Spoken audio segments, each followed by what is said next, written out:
Dear friends, good morning to everyone. Today we are going to have the class Literature, Chapter 2, the poem The Call Within by James Patrick Kinney.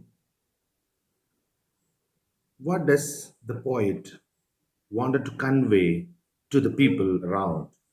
And being students, what does he wanted to tell us after having read this poem? Call Within is a inspiring poem. It's very simple, straight, and powerful. It appeals to our hearts. It conveys a good message in the form of a parable.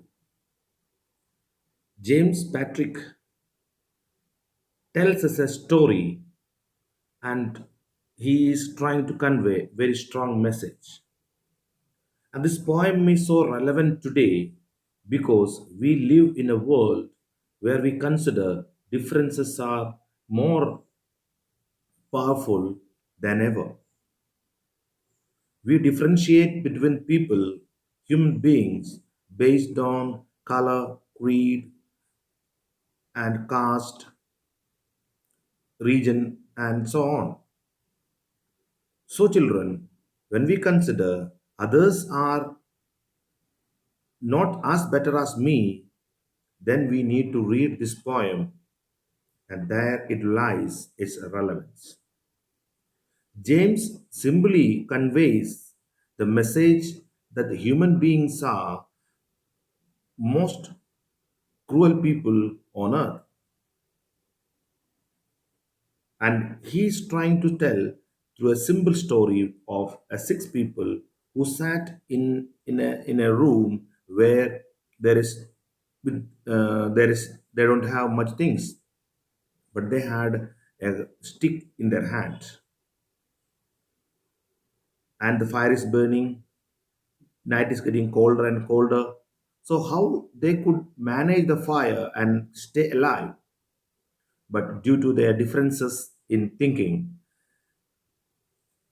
they meet death in the morning. So here, children, the differences in in human beings makes us vulnerable for death. If we could live together, help each other, share our resources with each other, we could survive. Greatly, somebody said, it is difficult to feed the greed of the people, but need of the people can be met. So we read this poem, The Cold Within, by James Patrick. Called Within by James Patrick. Six humans trapped by happenstance in bleak and cold, bitter cold, each one possessed a stick of wood, or so the story is told. Here, six humans quite precisely tells humans, not people, because to say that those people stay were trapped were really humans with all the qualities of a human and trapped by happenstance. It is due to some meeting, due to some reasons, came together, and they were all different six humans from different region, different color, different caste, and different wealth resources. And what was particular about them, common to them, each one possessed a stick of wood, or so the story is told.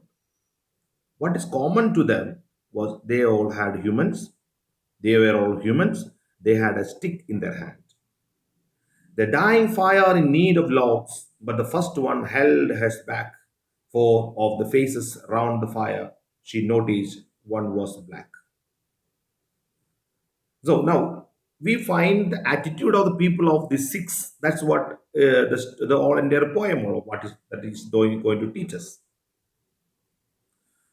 That what was more particular, the fire was dying, and the fire per, middle needed log fire to burn. The first one held hers back. She refused to put the log in the fire because there was a black man out of the six. We know the conditions of foreign where whites and blacks racism existed, and they never could accept a black sitting with them. And how about sharing something with black? So her mind purposely refuses to burn the log which she also requires to warm her because a black was there she refused to share. So, and we go to the third stanza. The next man looking across the way, so one not of his church. One the next man looking across the way saw one not of his church, and could not bring himself to give the fire his stick of birch.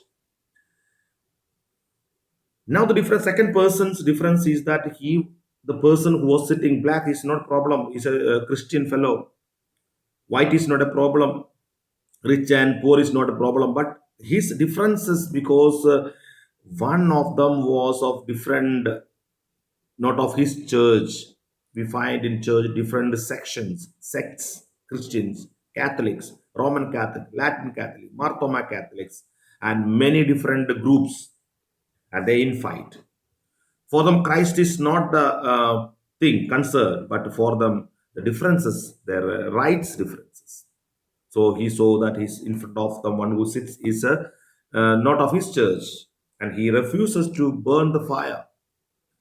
And if he does it, being one man who was taught and learned, and the Christ coming to earth was sharing, and he forgets the basic teaching of Christ. Even on the cross, he was sharing his love with the humanity. That's basic teaching, and he forgets because one of the man who sits there, he was not of his church, and the birch plants stick log, he refuses to burn first. The third one sat in tattered clothes. He gave his coat a hit. Why should his log be put to use to warm the idle rich? The third person just saw he moved one side because he did not want to be with the rich man. He was always jealous about rich people, and he wanted his aspiration was to become rich. And he, by holding out this log, he thought that he could be richer. He may be from a middle class man. He refuses to share his resources with a rich man because he always felt jealous about rich man. We could find several stories where the middle class people all wanted to be richer, and rich one richer further again, and poor wanted to be middle class wanted to be richer. So he refuses to burn the log because there was a rich man. His differences was not with the black, not with the Christians, not with the people like that, but black, nothing like that. But his difference is what he want. There was a rich man who was there, whom he wanted to become. His aspiration was to become the rich man. The rich man just sat back and thought of the wealth he had in store and how to keep what he had earned from the lazy, shiftless poor. The rich man just sat back and thought of the wealth he had in store and how to keep what he had earned from the lazy, shiftless poor. He did not want to share his wealth, that is, resources, his things with the poor people. So he also sat idle there without sharing his one. Yes, students, today we end this session with this chapter, and the rest of the lesson of the three stanzas will come in the next video with the few exercises and things. So kindly read this poem clearly and learn the lessons and what the poet wanted to tell us. Thank you.